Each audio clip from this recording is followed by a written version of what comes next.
जनपद मुजफ्फरनगर के खतौली थाना क्षेत्र के गांव चांद संबंध में दुधारू पशुओं को जहर देकर मारने का मामला सामने आया है, जहां कुछ लोगों के द्वारा एक भैंस को जहर देकर मौत के घाट उतार दिया गया। वहीं घटनाएं बढ़ने पर ग्रामीणों ने एक संदिग्ध व्यक्ति को गांव में ही घेर लिया, जिससे सख्ती से पूछताछ की गई। तब उसने सच बता दिया, जहां लोगों ने उक्त युवक की रस्सियों से बांधकर जमकर पिटाई की और बाद में पुलिस के हवाले कर दिया। पिटाई का यह वीडियो वहां पर मौजूद एक युवक ने अपने मोबाइल में कैद कर लिया, जिसके बाद पुलिस ने पकड़ गए युवक को मुकदमा दर्ज कर जेल भेज दिया है। ये थाना खतौली क्षेत्र अंतर्गत एक गांव है चांद समझ, वहां से सूचना ये मिली कि एक व्यक्ति ने दूसरे व्यक्ति की भैंस को जहर दे दिया। इस संबंध में जांच की गई। जांच में कुछ ठेकेदार हैं जो मेरठ के फलावदा क्षेत्र के रहने वाले हैं। उन्होंने वो जानवर उठाने वाले हैं, मरा हुआ जानवर उठाते हैं। उन्होंने आरोपियों को 500 रुपये दिए थे इस काम के लिए कि वो भैंस को जहर दे दें। इसी संबंध में आरोपी की गिरफ्तारी कर ली गई है। शनिवार को भारी संख्या में लोग जनपद मुजफ्फरनगर के मेरठ रोड स्थित विकास भवन में पहुंचे, जहां उन्होंने अपने आप को काशीराम आवास योजना के तहत पात्र बताते हुए जमकर हंगामा किया और परियोजना अधिकारी का घेराव भी किया। लोगों की माने तो वह पात्र आवेदक की श्रेणी में आते हैं और उनका नाम भी लिस्ट में आ गया था, लेकिन जिला पंचायत सभागार में लकी ड्रॉ कराया गया, जिसमें अपात्र लोगों को मकानों का आवंटन कर दिया गया है। जिसमें लोगों ने आरोप लगाया है कि SC जाति को जनरल और जनरल जाति को SC में दर्शाया गया है। वहीं लोगों ने हंगामा करते हुए मामले की जाँच कराए जाने की मांग की है। ये मामला कल काशीराम आवास का आवंटन हुआ था, जो 500 मकान हमारे बने।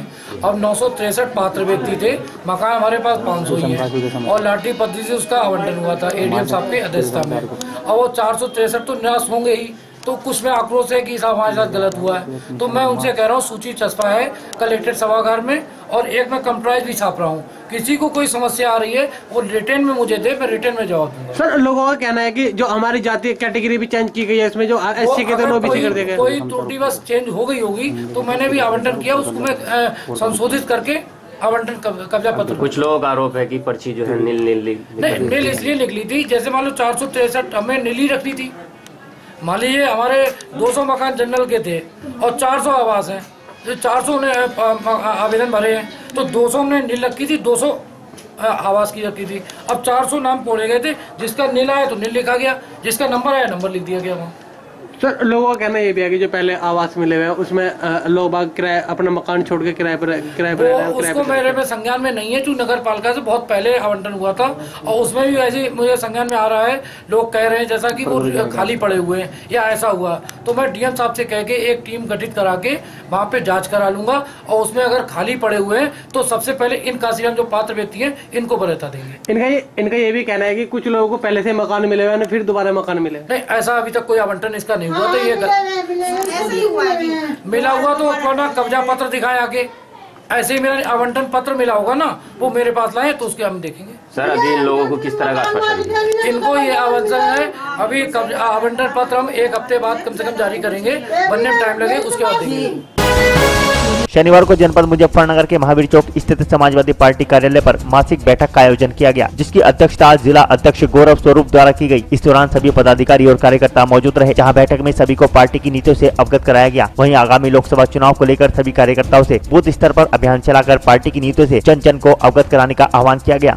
सबसे पहले तो आपके चैनल के माध्यम से मुजफ्फरनगर की सभी जनता को मेरी ओर से, मेरी समाजवादी पार्टी की ओर से नववर्ष की बहुत बहुत शुभकामनाएं। आज समाजवादी पार्टी की 2019 की पहली मासिक बैठक है। प्रत्येक शनिवार को, प्रत्येक माह के पहले शनिवार को हमारे यहाँ मासिक बैठक होती है और इसमें पार्टी की नीतियों के बारे में, पार्टी के कार्यक्रमों के बारे में कार्यकर्ताओं को बताया जाता है। और 2019 का चुनाव क्योंकि बहुत नज़दीक आ गया है, तो पार्टी के कुछ दिशा निर्देश हमें प्राप्त हुए हैं, खास तौर से पिछड़े वर्ग के सम्मेलन करने के लिए। उसके बारे में यहाँ पर चर्चा की जा रही है और जिससे कि 2019 के लिए पार्टी पूरी मजबूती के साथ कार्य करें, पार्टी के सभी कार्यकर्ता कार्य करें और पार्टी को विजय बनाएं। यही इस बैठक का मुख्य उद्देश्य और इसी उपलक्ष्य में ये बैठक आयोजित की गई। जनपद सहारनपुर की देवबंद कोतवाली के गांव गोपली के क्षेत्र में पुलिस द्वारा अवैध शराब की भट्टी पर छापेमारी कर मुजफ्फरनगर जिले की सीमा के एक गांव में ग्राम अध्यक्ष को उठाकर कोतवाली देवबंद में लाने के बाद शिवारिस में भारतीय किसान यूनियन के पदाधिकारियों के साथ पुलिस द्वारा की गई मारपीट के विरोध में भारतीय किसान यूनियन के सैकड़ों किसानों ने कोतवाली देवबंद में धरना प्रदर्शन कर पुलिस मुर्दाबाद के नारे लगाए। किसानों का आरोप है कि पुलिस अवैध भट्टी वालों से तो पैसे वसूल करती है, जबकि निर्दोष लोगों को पकड़कर थाने में बैठा देती है। किसानों का आरोप है कि जिस ग्राम अध्यक्ष को पुलिस पकड़कर थाने लाई है वह भी निर्दोष है। उसके साथ कोतवाली में हथकड़ी लगाकर मारपीट की गई है और जब हम उसके पक्ष में पुलिस से केवल बात करने के लिए आए तो हमारे साथ भी लाठी डंडों से मारपीट की गई। इतना ही नहीं, किसानों का आरोप है कि जिस जगह देवबंद पुलिस ने छापेमारी की थी वह गाँव जिला मुजफ्फरनगर के थाना छपार के अंतर्गत आता है। देवबंद कोतवाली में भारतीय किसान यूनियन के किसानों की बढ़ती संख्या को देखकर पुलिस ने कोतवाली को लगभग छावनी में तब्दील कर दिया। किसानों के साथ हुई इस अमानवीय घटना को लेकर भारतीय किसान यूनियन के किसानों की मांग है कि दोषी पुलिसकर्मियों को तुरंत सस्पेंड किया जाए और उन पर विभागीय कार्रवाई भी की जाए, अन्यथा चाहे जितने भी दिन हो जाए धरना प्रदर्शन जारी रहेगा। वहीं एएसपी अंकुर अग्रवाल व पुलिस क्षेत्र अधिकारी 2 दिन के समय लेने व जांच के उपरांत विभागीय कार्रवाई करने के आश्वासन पर भारतीय किसान यूनियन ने धरना समाप्त किया। देवबंद पुलिस की तानाशाही चल रही थी। एक अपने छपार क्षेत्र में इनका गांव पड़ता है सिमाल का, वहाँ से एक गलत फहमी में एक किसान को उठा कर ले आए थे, निर्दोष को। हमारे भारतीय किसान यूनियन के 4 जिम्मेदार पदाधिकारी कोतवाली थाने में 10 बजे आए थे। उन्होंने पूछा भाई क्यों आप उठा कर लाए? इतने में इन्होंने कहा हम तो जो उठाएंगे जेल भी भेजेंगे। हमारे कार्यकर्ता ने कहा भाई जेल क्यों भेजोगे जब ये निर्दोष है? कहने लगा बहुत बड़े नेता बंडे 4-5 इन्होंने फोन करा, 10-12 लोग, एक दरोगा आया और चुपचाप इन्हें बिना वजह के इनके साथ मारपीट, बदतमीज, गाली गलौज इतनी करी कि बहुत ज्यादा बता नहीं सकते। तो क्या मांग है? हमारी मांग है जिन लोगों ने एक बदतमीजी करी उनके खिलाफ सस्पेंड होने चाहिए और उन पर विभागीय कार्रवाई हो। अगर मांगे नहीं हुई तो भारतीय किसान यूनियन यहाँ से लड़ाई लेगा, हाईवे तक लड़ेगी और जब तक लड़ेगी जब तक अपना मामला दोषी को सजा नहीं मिलेगी। चाहे 1 दिन हो, चाहे 10 दिन हो, चाहे 100 दिन हो, इतना भारतीय किसान यूनियन पीछे नहीं हटेगी। जनपद शामली के थाना भवन के दिल्ली सहारनपुर रोड के नजदीक रामनगर कॉलोनी कोल्ड स्टोर के पास शनिवार को अखिल भारतीय समाज सुधार सेवा ट्रस्ट के कार्यकर्ताओं की एक मीटिंग का आयोजन किया गया, जिसमें जरीफ अहमद को जिला शामली का अध्यक्ष मनोनीत किया गया। व दर्जनों कार्यकर्ताओं को सदस्यता की शपथ दिलाई गई, जिसको संबोधित करते हुए संगठन के राष्ट्रीय अध्यक्ष लोकेंद्र हेवा बागपत ने बताया कि संगठन अब तक 51 गरीब लड़कियों की शादी करा चुका है और गरीब वर्ग की हर तरह से हर समय पर सदैव तत्पर रहता है। आगे भी हमारा संगठन गरीब लड़कियों की शादी कराएगा। जो भी गरीब व्यक्ति अपनी लड़की की शादी कराना चाहता है वह अपनी लड़की की शादी खुद तय करके 25 दिन के अंदर हमारे संगठन में रजिस्टर कराए। हम उसकी शादी 1 माह के अंदर करा देंगे। हमने अखिल भारतीय समाज सेवा ट्रस्ट का निर्माण किया है, उसी के माध्यम से हम गरीबों की सेवा करना चाहते हैं और अपना एक सत्य रास्ता अपनाकर गरीबों के बीच रहना चाहते हैं, उनकी सेवा करना चाहते हैं। आपके ट्रस्ट ने अब तक क्या क्या किया? हमारे ट्रस्ट ने अब तक 51 निर्धन परिवार की कन्याओं की शादी और निकाह कराए हैं, जिसमें असहाय परिवार जो थे उनकी बेटियों की शादी और निकाह कराए हैं और भविष्य में ऐसा कार्य कराते रहेंगे। हमारे ट्रस्ट ने और हमने 2013 में जो सपा सरकार ने मुहिम चलाई थी कि कन्या विद्याधन इंटर पास लड़कियों को दिए जाएंगे, उसके खिलाफ धरने रख के 1000 लड़कियों को जनपद बागपत की बेटियों को 30,000 रुपये दिलवाने का कार्य किया है। जनपद शामली के थाना भवन स्थित लाजपत राय इंटर कॉलेज के एक ही कक्षा में पढ़ने वाले 2 छात्रों में आपसी कहासुनी को लेकर मारपीट हो गई, जहां शनिवार को हसीन नाम का स्कूली छात्र स्कूल जा रहा था। आनंद पब्लिक स्कूल के पास रवि अपने 3 साथियों के साथ पहले से ही मौजूद था, जिसने हसीन को पीटना शुरू कर दिया। इस दौरान हसीन को काफी चोटें आई हैं, जिसे CSC थाना भवन में भर्ती कराया गया, जहाँ डॉक्टरों ने उपचार के बाद जिला चिकित्सालय रेफर कर दिया। हसीन के परिजनों ने थाने में तहरीर देकर कार्रवाई की मांग भी की है। मोर माजरा एक के नाम का बता दी हो तो मालूम नहीं, एक का नाम है रवि, सब कुछ रिजल्ट करीब 2 घंटे पहले आया था। ये हसीन नाम का मामला था, मुझे पता नहीं, घायल अवस्था में आया था, कान पर चोट थी, जिसकी डॉक्टरी मुआयना करके हमने मुजफ्फरनगर रेफर कर दिया।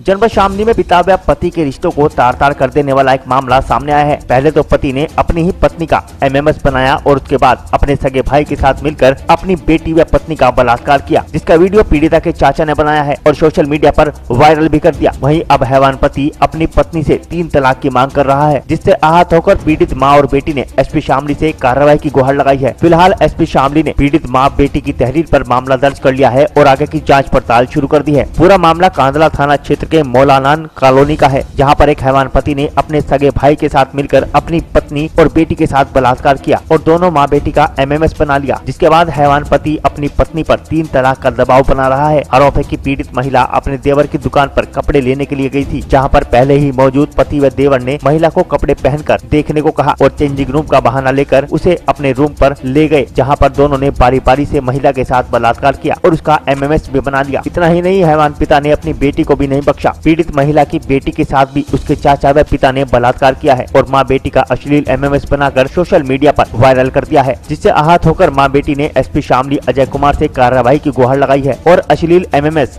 SP को सौंपकर कठोर से कठोर कार्रवाई की मांग की है। फिलहाल SP शामली अजय कुमार ने पीड़ित माँ बेटी की तहरीर पर मामला दर्ज करने के आदेश दिए हैं और हैवान पति की तलाश शुरू कर दी है।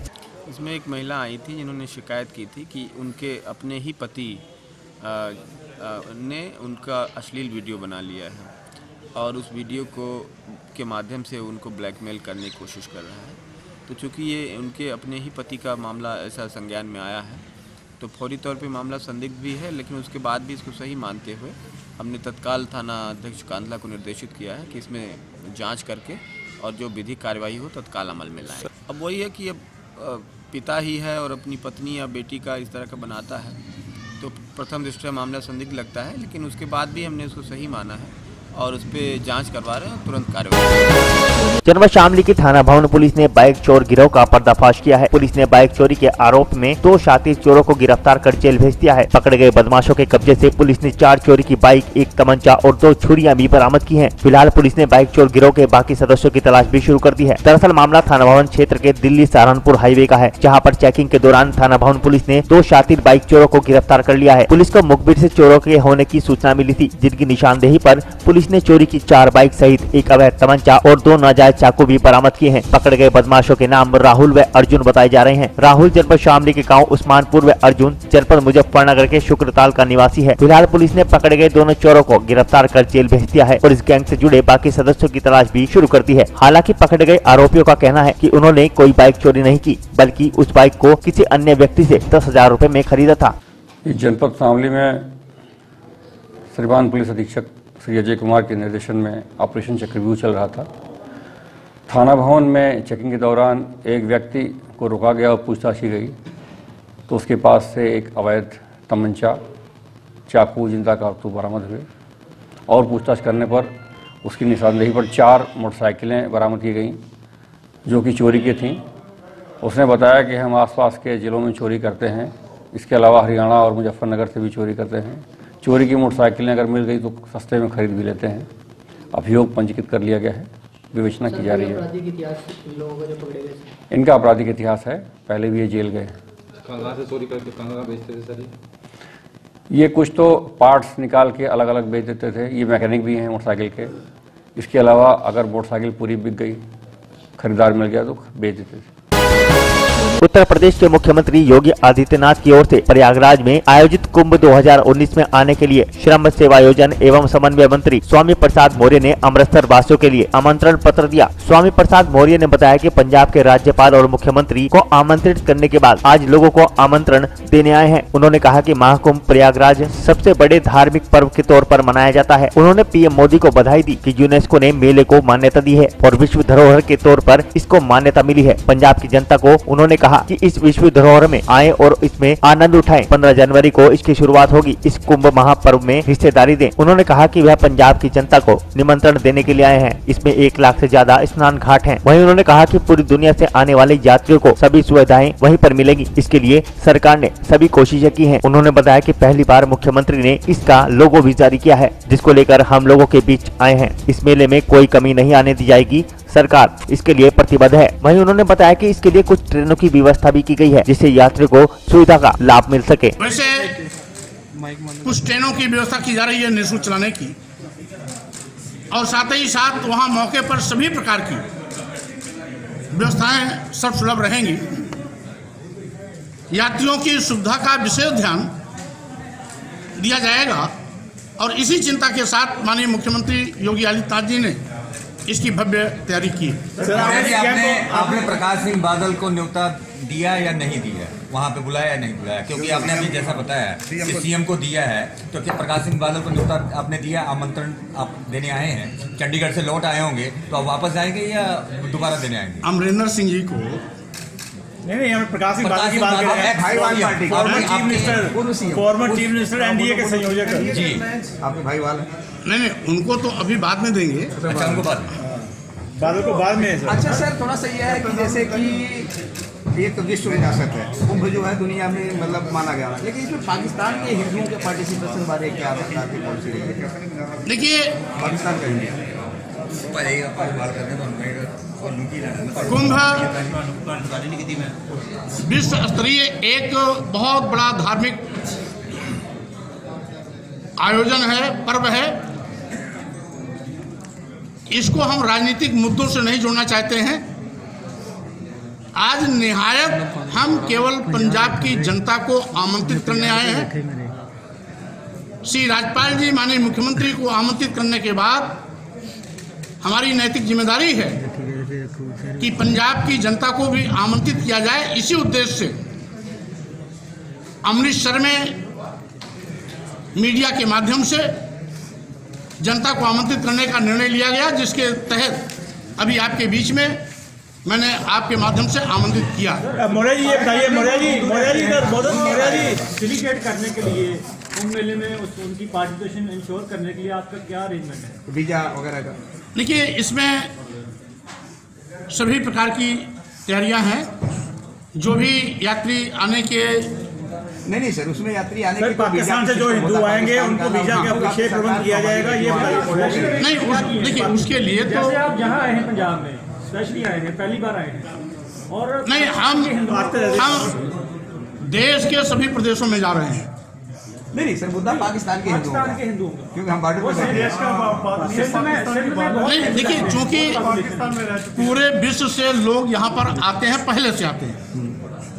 हम तो जो माननीय मुख्यमंत्री ने चाक चौबंद व्यवस्था की है, हम देश के सभी प्रदेशों में जाकर के प्रदेश की जनता को आमंत्रित कर रहे हैं। स्वामी जी, हमारा मूल ये है कि पाकिस्तान के हिंदू भी तो हिंदू हैं, वो भी कुंभ का स्नान करें, वो भी भव्य दर्शन करें। उसके लिए जो भी आने की इच्छा जाहिर करेंगे, उनके लिए वो व्यवस्था कराई जाएगी, वीजे की व्यवस्था कराई जाएगी।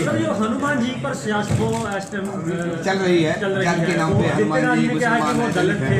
यहाँ एमएलए है, यहाँ पर अमृतसर के एमएलए राजकुमार विरसा, वो कहते हैं कि हनुमान जी ने भाजपा छोड़कर कांग्रेस ज्वाइन कर ली है।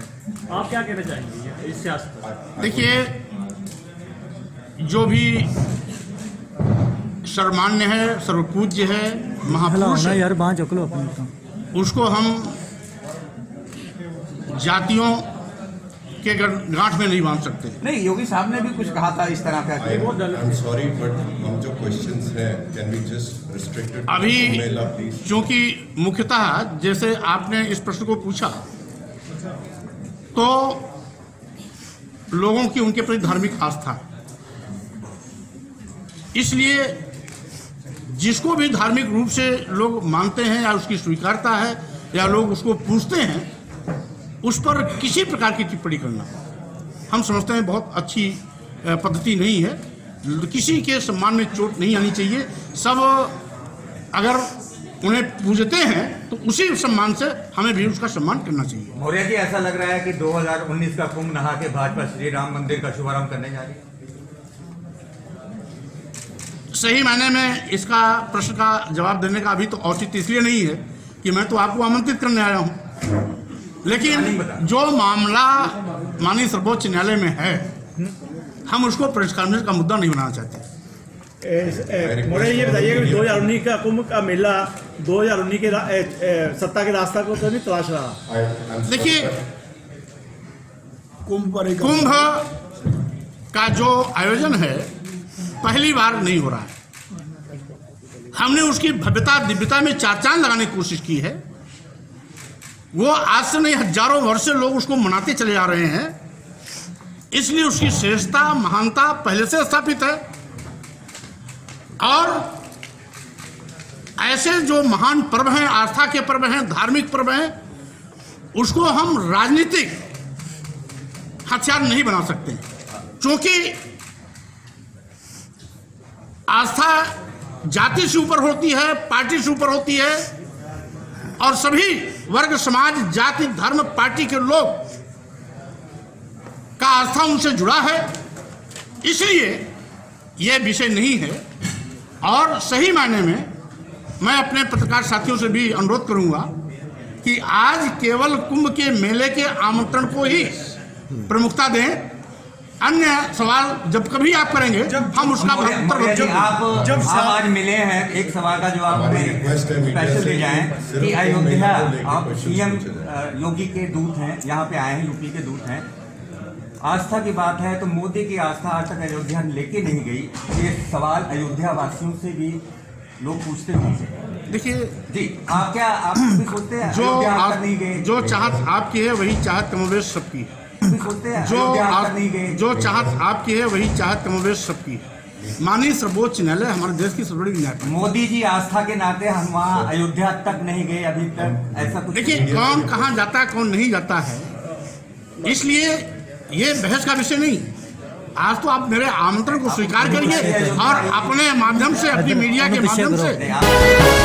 आज अमृतसर में मुस्लिम भाईचारे की तरफ से मंत्री ओपी सोनी के खिलाफ हाल बाजार मस्जिद के बाहर रोष प्रदर्शन किया गया, जहां उन्होंने बताया कि मंत्री सोनी पिछले कुछ दिनों से हाल बाजार के साथ लगती लोहा मंडी में काफी सालों से व्यापारियों से काफी नाजायज कब्जे किए हुए हैं। जब यह जमीन खाली करने के लिए कहा गया तो मंत्री सोनी व्यापारियों के हक में बयान देने लगे, जो वक्फ बोर्ड के लिए मुसीबत का कारण बना हुआ है। उन्होंने कहा कि यह स्पष्ट है कि वक्फ बोर्ड अपनी जमीन पर नाजायज कब्जाधारियों से कानूनन इसे खाली करवाएगा और वक्फ बोर्ड के अधिकारी सारे कागज भी दिखा रहे हैं, लेकिन फिर भी मंत्री ओपी सोनी नाजायज कब्जाधारियों का साथ दे रहे हैं और वक्फ बोर्ड पर दबाव बना रहे हैं, जो सरासर गलत है। मुस्लिम भाईचारा मजबूर होकर सड़कों पर निकल आया है, जिसके कारण आज मुस्लिम भाईचारे में मंत्री ओपी सोनी के खिलाफ विरोध प्रदर्शन किया है, जिसमें कांग्रेस पार्टी के अल्पसंख्यक विभाग ने भी इसमें हिस्सा लिया। उन्होंने बताया कि कुछ दिनों पहले जालंधर में भी इस तरह का मामला सामने आया था, लेकिन हम ऐसा नहीं होने देंगे, चाहे हमें दिल्ली तक भी क्यों न जाना पड़े। उन्होंने कहा कि मंत्री सोनी अपनी छवि खराब कर रहे हैं, उन्हें इस मामले के पीछे हो जाना चाहिए। और दोस्तों, इस बात की गुजारिश है सभी साथियों से, शहरवासियों से और आने वाले जितने भी मेहमानान इकराम हैं और जो मीडिया के साथी यहाँ पर इकट्ठे हुए हैं कि हमारी जो मुस्लिम प्रॉपर्टी है वक्फ बोर्ड, उसकी जो जायदाद हैं, जिन लोगों के उनके ऊपर नाजायज़ कब्जे हैं, भाई एक निवेदन करते हैं, गुजारिश करते हैं, पंजाबी में बेनती करते हैं कि भाई उनके कब्जे छोड़ दिए जाएँ और जिन लोगों के पास कोई कानून के तहत किराए के मुताबिक दुकानें या कोई भी प्रॉपर्टी है, वो कानून के दायरे में रहते हुए उस प्रॉपर्टी का किराया दिए भाई। और खास तौर पर जो है दोस्तों, खास तौर से मैं पंजाब सरकार से भी गुजारिश करता हूँ, मुख्यमंत्री से भी, कि इसके अंदर जो सियासी लोग दखल अंदाजी कर रहे हैं वो उनके ऊपर जो है कार्रवाई करें और सख्ती से इस बात को मना किया जाए भाई। क्योंकि कोई भी सियासी, कोई भी लोग है, कोई भी किसी से, कोई किसी भी पार्टी से है, दोस्तों देखो ये बात सियासी के अंदर ना जाए। ये वक्फ बोर्ड का मसला है, ये प्रॉपर्टी मुस्लिम प्रॉपर्टी है, ये गरीबों का हक है, जिसका हक है उनको उसका हक दिया जाए भाई। सिर्फ इस बात की जो है मैं आप लोगों से गुजारिश है और हाथ जोड़ के निवेदन है कि भाई हमारा मुस्लिम समाज और सब जो है सिख समाज, जो है हिंदू समाज, सारे आपस में मोहब्बत प्यार से रह रहे हैं और इसी तरह आगे से रहेंगे भाई। इस माहौल को कोई खराब न किया जाए भाई। कोई भी अगर कोई भी आदमी अगर कोई इसमें कोई हवा देनी चाहे तो अच्छी बात नहीं है भाई। देखो जो लोग किराया दे रहे हैं, देखो हमें किसी का नाम नहीं लिया भाईजान आपके सामने। जी मैं यही बात कह रहा हूँ कि जो लोग वक्फ बोर्ड का किराया नहीं दे रहे हैं, वो ले नहीं रहे हैं, जो प्रॉपर्टी है उसका दिया जाए भाई। वो दे रहे हैं, उनको अगर दे रहे हैं जायज रेट है वो, अगर दे रहे हैं तो बहुत बहुत शुक्रिया भाईजान, अगर दे रहे हैं तो बहुत बहुत शुक्रिया। जो नहीं दे रहे हैं उनसे निवेदन करते हैं, गुजारिश करते हैं वो वक्त पर जो है अपना किराया अदा करें भाई।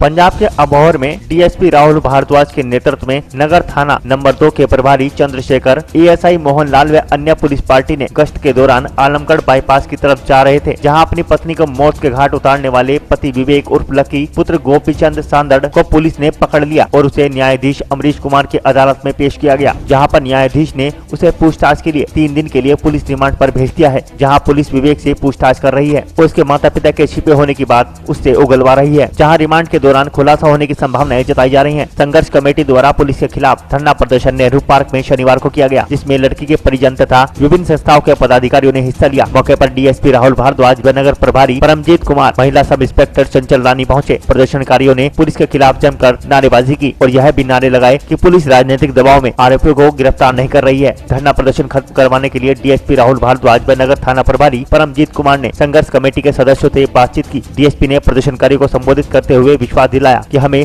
7 दिन का समय दिया जाए। हम अभी पुलिस पार्टी की टीम आरोपियों को पकड़ने जा रहे हैं, जैसे ही पता चलेगा हम उन्हें गिरफ्तार करेंगे। डीएसपी के आश्वासन के बाद धरना समाप्त किया गया। 4 घंटे के बाद पुलिस ने अपनी पत्नी को मौत के घाट उतारने वाले पति विवेक को गिरफ्तार करने में सफलता हासिल की और आरोपी को अदालत में पेश किया। जो समुची मतलब संघर्ष कमेटी ने चीर फाड़ करके मसलियां दी लैके ते उन्होंने रोस प्रदर्शन जिहड़ा असीं दूजा रूप दिता। परिवार का ये कहना भी मतलब साडी जिहड़ी प्रशासन ने प्लस डीएसपी एसपी ने कहना भी यार तुसीं लाश नूं जिहड़ा लै जाओ, क्योंकि अज समाज के अंदर वास्ता पाया जाता कि ये मिट्टी है, मिट्टी नूं ना रौन दिओ। चलो इस गल ते परिवार मतलब इन्हां दी गल ते सहमत हो गया। प्रशासन दे परिवार नूं ये कीता सीगा भी जिहड़ा मतलब साडा जिहड़ा ये लड़की दा मरना उन्होंने रोल के रख देना। हुण अज जिहड़ियां गल्लां मतलब ये प्रोटेस्ट सियासी जिहड़ा इन्हां ने कढ़ण की कोशिश की है, मतलब भेट जाण आपसरी जथेबंदी अजे किसी भी भेट का मतलब शिकार नहीं होंदी, क्योंकि जो लड़ाई मिथ के लड़ी जाती है भी चीर फाड़ करके जो लड़ाई गां तुरती है वो कौन कौन दोषी की हमायत से आउंदा वो फैसला लोगों की कचहरी ने करना। ठीक है, मेरा पिंड दे नाल विश्वास इस गल्लों है, इसकी माता साडे घर आई भरजाई असीं उहनूं कहने आ, वड्डी मां समान है। लंगड़ा इहदा भरा विचारा वो भी नाल आया। देखो जिथों ताईं ये वास्ता पाउंदे आ भी मां विचारी दा बेटा हकीकत है, उन्हें तो कहना मेरा बेटा निर्दोष है। असीं उहनूं कहा भी जे निर्दोष है तो गोपी राम कोई मतलब भोला बंदा नहीं गा, वो पक्ष रख सकता, बाय मीडिया रख सकता, प्रेस कॉन्फ्रेंस रखी जा सकती है, टेबल टाक हो सकती है, तत्थ रखे जा सकते हैं। असीं तत्थां नूं आधार बना के मतलब लड़ाई की जिहड़ी मिथी गल हुंदी है ना उहनूं लैके चलदे हैं। किवें चलदे हैं? जे उन्हें मिट्टी का वास्ता पाया तो असीं सरसरी कह दिंदे कि यार जे गोपी राम की नूंह ने फाया लै लिया, मान लो गल गोपी राम की नूंह ने फाया लै लिया, वो इस परिवार तो दुखी सी, इस समाज तो दुखी सी, जां इस रिश्ते तो दुखी सी, ਉਹਦਾ सुसाइड नोट अज इहदे अलमारी चों मिलिया उद नहीं पेश कर सकते सी। ठीक है, जे उन्हें सुसाइड कर लिया तो असीं की है भी एक कहावत हैगी है भी जे किसी को बीमारी है ना कोठे चढ़ के रौला पाओ, क्योंकि आंढ गुआंढ कोई आया ना तो किधरे ना किधरे तो जान पछाण होनी है भी तेरा इलाज बीमारी का उत्थे है, तो ये कह दिंदा भी आ देखो पुलिस नूं बुलाउंदा, अधिकारी बुलाउंदा, ये जिहड़े इत्थों दे तिरखे वर्गे ਉਹਦੇ मतलब जाखरां ਦਾ ਜਿਹੜਾ ਹੈਗਾ ਆਪਣੇ पीए है ਉਹਨੂੰ बुलाउंदा भी जाखर साहब आ देखो पीए साहब ਇਹਨੇ सुसाइड कर लिया, लमकी जाती है, मेरी जान बचाओ, पर ਇਹਨੇ ਉਹ कुछ नहीं किया, ਇਹਨੇ सिर्फ लड़की ਨੂੰ ਉਤਾਰਿਆ मतलब ਇੱਥੇ हॉस्पिटल ਦੇ ਵਿੱਚ ਲਿਆ ਤੇ ਕੀ ਉਹ ਤੋਂ ਕਾਰਨ ਸਿੱਧ ਹੁੰਦਾ। ਤਾਂ ਇਹਦੇ ਵਿੱਚ ਸਰ ਜੇ ਤੁਹਾਡੀ ਗ੍ਰਿਫਤਾਰੀ ਨਾ ਹੋਈ ਹੈ ਬੰਦਿਆਂ ਕਿਸੇ ਦੀ, ਤੁਹਾਡਾ ਇਸ ਤੋਂ ਬਾਅਦ ਸੰਘਰਸ਼ ਕੀ ਰਹੂਗਾ? ਤੇਜ਼ संघर्ष असी तेनू सॉरी मीडिया नू असी नहीं एक कला जगजीत हजे नहीं दस सकता, समुची जी संघर्ष कमेटी है वो की विचार लैके आउंदी है, उन्होंने किहड़ी रूप रेखा दे के लैके चलना है। मेरा एक विचार होगा कि जे सियासी जिहड़ा मतलब थड़ा जे इहदी पिठ ते अखां मीच के मतलब यकीन करदा तो वो यकीन असी बहुत छेती तोड़ांगे, लीफलैट लिखांगे, पोस्टर कट्टांगे, घर घर पहुँचावांगे तो लोगों तो फैसला करवावांगे। क्योंकि अज मैं ये नहीं कहना चाहता भी अदालतां जिहड़ियां लोक विश्वास के उत्ते फैसला करदियां, मैं ये चाहना ये एक जांच कमेटी बैठे, इसकी जांच की जाए। असीं ये भी कहने कि इसकी चीर फाड़ जांच की जाए, ये नहीं भी जो संघर्ष कमेटी कहती है वो होई जाए, बिल्कुल नहीं। असीं इस गल नाल ठीक है सर, उत्थों ताईं असीं इस पॉइंट ताईं तत्थां ताईं साडे सामने जो कुछ वापरिया उत्थों ताईं सहमत हाँ, असीं उत्थों ताईं सहमत हाँ। ठीक, क्यों नहीं प्रशासन विश्वास च लैंदा, क्यों विश्वास तोड़दा, क्यों मतलब कई गल तो मुकरदा। इस करके सानू इसका बहुत भारी रोस है। जिहड़ी साथी की मसले नूं लैके निर्मल दे नाल वापरिया ये तो की प्रतੱਖ हुंदा, ਸਿੱਧਾ ਸਪਸ਼ਟ Thank you. ਤੱਕ ਹੈ ਵੀ ਇਹ ਬੋਲਣ ਵਾਲੀ ਧਿਰ ਇੱਥੇ ਕੋਈ ਨਾ ਰਹਿਣ ਦਿੱਤੀ ਜਾਵੇ। Thank you, ਇਹ sir. ਮਤ ਭੁੱਲਣ, ਬੋਲਣ ਦੀ ਜਦੋਂ ਵੀ ਗੇਂਦ ਨੂੰ ਜਿੰਨਾ ਨੱਪਣਗੇ ਉਨਾ ਵੱਧ ਬੁੜਕੂਗੀ। Thank you, sir. ਵੱਖਰੀ ਗੱਲ ਹੈ ਜਗਜੀਤ ਅੱਜ 2 ਸਾਲ ਘਰੇ बैठा रहा तो वो बोलनों भुल गया, नहीं भुलता कभी। जनपद बिजनौर के बढ़ापुर नगर पंचायत कार्यालय में व्याप्त भ्रष्टाचार व विकास कार्यों से नाराज सभासदों व कस्बे की जनता ने नगर पंचायत कार्यालय में तालाबंदी कर प्रदर्शन किया और कस्बे में विरोध मार्च भी निकाला। जनपद बिजनौर के कस्बा बढ़ापुर में ठप पड़े विकास कार्यों, सर्दी में अलाव की व्यवस्था न किए जाने, निर्धनों को कंबल वितरण किए जाने, चेयरमैन व बड़े बाबू पर भ्रष्टाचार व सभासदों की अनदेखी किए जाने के विरोध में गंभीर आरोप लगाते हुए सभासदों व कस्बे की जनता ने नगर पंचायत कार्यालय में तालाबंदी कर विरोध प्रदर्शन किया और कस्बे में विरोध मार्च भी निकाला, जहाँ चेयरमैन के खिलाफ जमकर नारेबाजी की गई। यह विरोध मार्च नगर पंचायत कार्यालय से शुरू होकर जिलाधिकारी के कार्यालय पर पहुंचा, जहां जिलाधिकारी को ज्ञापन सौंपा गया। हम नगर पंचायत बढ़ापुर के सभासदगण सभी 15 सभासदगण हैं और नगर पंचायत बढ़ापुर के विकास के कार्य के प्रति कई बार नगर पंचायत अध्यक्ष महोदय श्री आसिफ हुसैन अंसारी जी से निवेदन किया कि बढ़ापुर में विकास कार्य हो, वार्डों में विकास हो, लेकिन कई बार जो है प्रस्ताव बनाकर भी भेजा सभासदगणों ने, लेकिन आज तक कोई सुनवाई नहीं हुई है। अभी कड़ाके की ठंड पड़ रही है, न जाने कितने व्यक्ति जो है ठंड की वजह से मृत्यु हो चुके हैं, लेकिन कोई कहीं अलाव कार्य कहीं नहीं जलाया गया और ना ही कोई कंबल वितरण किया गया, ना ही वितरण किए गए। सभी बढ़ापुर की जनता जो है परेशान है, कहीं विकास कार्य नहीं हो रहा है। सभी सभासदगणों ने इतने मेहनत करी है कि किसी भी तरीके से बढ़ापुर का विकास हो, लेकिन सभासद नगर पंचायत जो है अध्यक्ष महोदय जी ने कोई इसके प्रति कोई जवाब ऐसा संतोषजनक उत्तर नहीं दिया कि मैं विकास कार्य कराऊंगा। और ये कहा है कि आप जितने भी सभासदगण हो चाहे जितना जोर लगा लें, हम जब तक मैं करूंगा वो अपनी इच्छा अनुसार करूंगा, तुम्हारे सिवाय किसी को कोई अधिकार नहीं है। और सुनील बाबू ने भी ये भी कहा है कि आप सभासदगण कोई नहीं है, जब आपको बजट पर सिर्फ जरूरत पड़ती है कोई हम जो है हम सड़कों पर हम बढ़ापुर की गली गली में जो है जनता को अवगत कराना चाहते हैं कि विकास कार्य को किस वजह से नहीं हो रहा है। बढ़ापुर की नगर जनता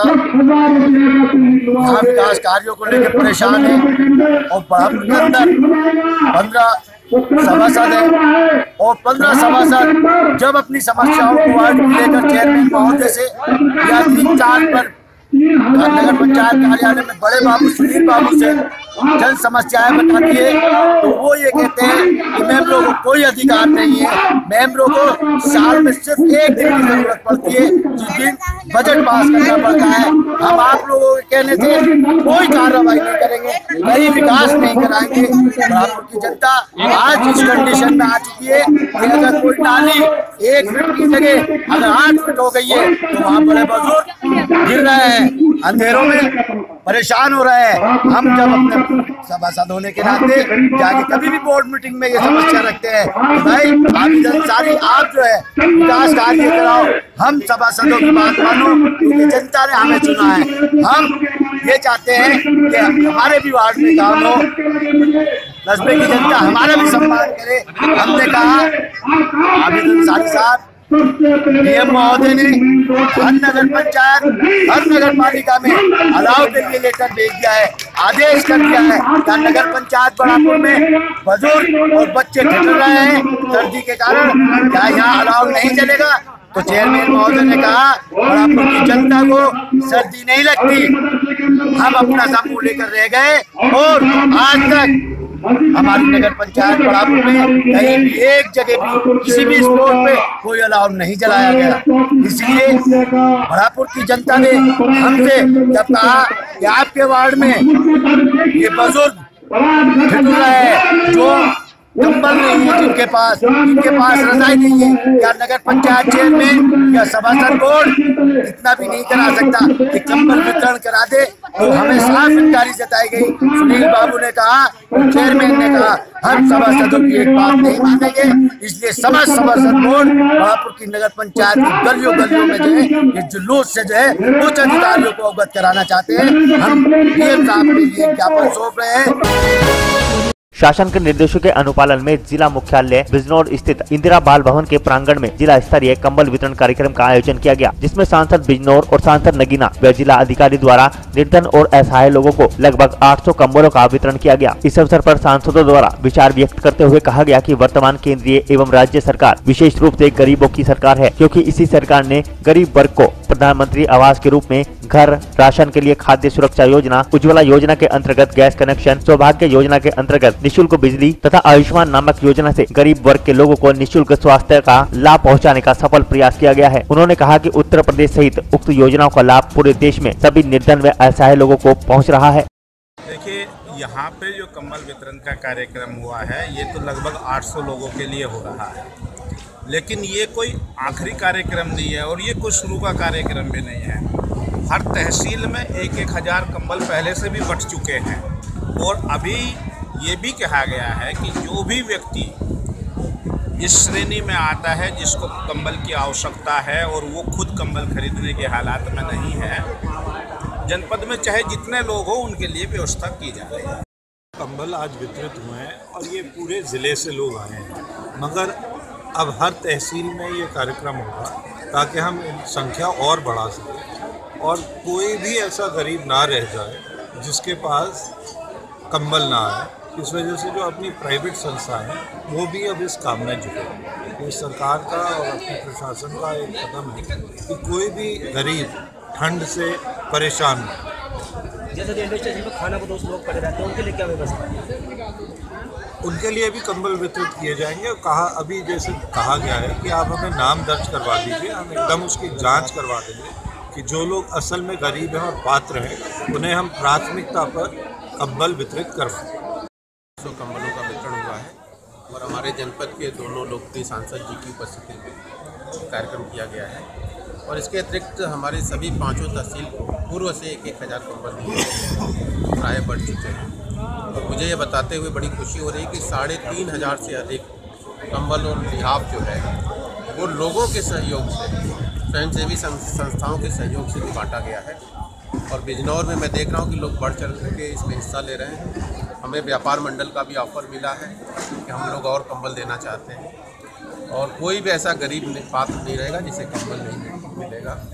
लोगों को अभी भी तलाशा जा रहा है और इसके अतिरिक्त रात्रि में हमारे अधिकारी निकल रहे हैं अपनी गाड़ियों में कंबल लेकर के और कोई भी व्यक्ति जो सड़क पर या कहीं पे किसी खुले में पाया जा रहा है उसको कंबल दिया जा रहा है। इसके अतिरिक्त अलाव की भी व्यवस्था सार्वजनिक स्थलों पर कराई जा रही है। जनपद मुजफ्फरनगर के कस्बा खतौली में बीती रात असामाजिक तत्वों ने बाबा अंबेडकर की प्रतिमा को जलाने का प्रयास किया, जहां सुबह पहुंचे समाज के लोगों ने इस मामले की सूचना पुलिस को दी। मौके पर पहुंची पुलिस ने जांच शुरू कर दी। यह प्रतिमा थाने के सामने ही स्थापित की गई है, जहां असामाजिक तत्वों ने प्रतिमा को कपड़े से लपेटकर आग लगाने का प्रयास किया, जिस पर समाज के लोगों ने थाने में तहरीर देकर कार्रवाई की मांग की। शिकायत के तुरंत बाद थाना प्रभारी खतौली सर्वेश सिंह ने मौके पर जाकर देखा तो पुलिस ने तत्काल कार्रवाई करते हुए इस घटना को अंजाम देने वाले एक व्यक्ति को मौके से गिरफ्तार कर लिया। जिसके बाद पुलिस ने आरोपी से पूछताछ की तो पकड़ा गया आरोपी मानसिक रूप से बीमार पाया गया। पुलिस पूछताछ में आरोपी युवक ने खुद को ठंड लगने की बात कही। इसके साथ ही उसने कहा कि बाबा को भी ठंड लग रही थी, इसलिए उसने उन्हें कपड़े पहना दिए। पुलिस ने आरोपी से पूछताछ के बाद शिकायतकर्ता को समझा बुझाकर व्यक्ति को छोड़ दिया, क्योंकि पुलिस का मानना है कि ये मानसिक रूप से बीमार है।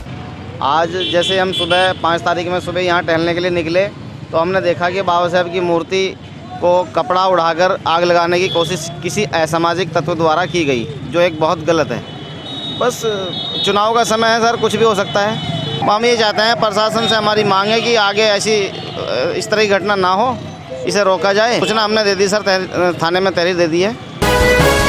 जनपद शामली के थाना भवन क्षेत्र के गांव रायपुर निवासी युवक ने गांव के ही दूसरे समुदाय के लोगों पर उसकी पत्नी को बहला फुसला कर ले जाने का आरोप लगाया है, जहां पीड़ित ने थाने में तहरीर देकर कार्रवाई की मांग की है। दरअसल गांव रायपुर निवासी अंजू अपनी सास के साथ थाना भवन बाजार में आई थी, जहां से वह गायब हो गई। परिजनों का आरोप है कि गाँव का ही शौकीन फरमान और आशू उसकी पत्नी को बहला फुसला कर अपने साथ ले गए। पूछताछ करने पर उन्हें जान से मारने की धमकी भी दी जा रही है। पीड़ित परिजनों ने पुलिस को तहरीर देकर महिला की बरामदगी की मांग करते हुए आरोपियों के विरुद्ध कड़ी कार्रवाई की मांग की है।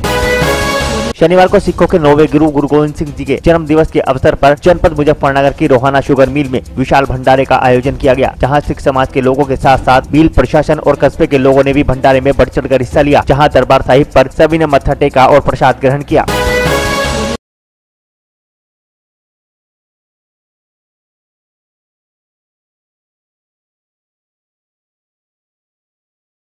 शामली में एक बार फिर पुलिस का लापरवाह चेहरा सामने आया है, जहां कमिश्नर दौरे के दौरान सलामी देने पहुंची टीम की लापरवाही देखने को मिली। पुलिस टीम अपने हथियार छोड़कर धूप सेकते नजर आई। शामली पुलिस इतनी सुस्त नजर आई कि उन्हें अपने हथियारों की भी कोई परवाह नहीं रही। पुलिस टीम अपने हथियारों से मुंह फेर कर खड़ी थी, जबकि पुलिस के हथियार लावारिस रखे थे। आपको बता दें कि 2 अक्टूबर 2018 को शामली पुलिस से 5 बदमाश हथियार लूटकर फरार हो गए थे, जिसकी जांच भी NIA की टीम कर रही है। ऐसे में सवाल यह भी है कि जब पुलिस अपने हथियारों की निगरानी ही नहीं कर पा रही, तो आम जनता की सुरक्षा का दम भरने वाली पुलिस कैसे सुरक्षा करेगी। जनपद सहारनपुर के कस्बा देवबंद के 5000 वर्षों से ज्यादा प्राचीन मंदिर में दुल्हन के जोड़े में एक काफी कम उम्र के युवक के साथ आई नवविवाहिता को मंदिर के पुजारियों ने पूजा करने से मना किया और पुलिस को बुला लिया, जिसका असल कारण यह था कि लड़का और लड़की अलग अलग संप्रदाय के थे। सूचना मिलने पर हिंदू संगठन के लोग भी मंदिर में पहुंच गए और लड़के से पूछा कि क्या तुमने धर्म परिवर्तन कर लिया है जो मंदिर में शादी करने आए हो। तब लड़की ने बताया कि लड़के ने हिंदू धर्म अपना लिया है, परंतु लड़का कोई प्रमाण नहीं दे पाया। इतने में पुलिस भी सूचना मिलने पर मौके पर पहुंच गई, तो हिंदू संगठन के लोगों ने दोनों के परिजनों को बुलाकर सभी साक्ष्य लेने के बाद उचित कार्रवाई करने की बात कही। वहीं इस मामले को लव जिहाद से भी जोड़ा जा रहा है। पुलिस दोनों को अपने साथ पूछताछ के लिए ले गई। अभी मंदिर में एक हिंदू समाज की लड़की थी और एक दूसरा समाज मुसलमान का वो लड़का था। वे लोग वहाँ शादी कर रहे थे। ना लड़की मुसलमान बनी और ना लड़का हिंदू बना, और दोनों अपनी मर्जी से शादी कर रहे थे। और ये सीधा सीधा मामला लविंग जिहाद से जुड़ा हुआ है। समाज में इस प्रकार की केवल ये घटना नहीं, आज सैकड़ों घटना समाज के अंदर हो रही है, और इसीलिए ये लोग शादी कर रहे हैं। क्या पुलिस पहुंच गई थी? हाँ, पुलिस मौके पहुंच गई, हिंदू संगठन के कार्यकर्ता मौके पहुंच गए और पुलिस ने दोनों लोगों को अपनी कस्टडी में ले लिया। आगे भी पुलिस आगे है, उन्हें लेगा। अब देखते हैं, बातचीत करते हैं क्या इसमें होता है। सीधा सीधा लविंग जिहाद का मामला है, या तो धर्म परिवर्तन लड़की अपना करे या लड़का अपना धर्म परिवर्तन करे।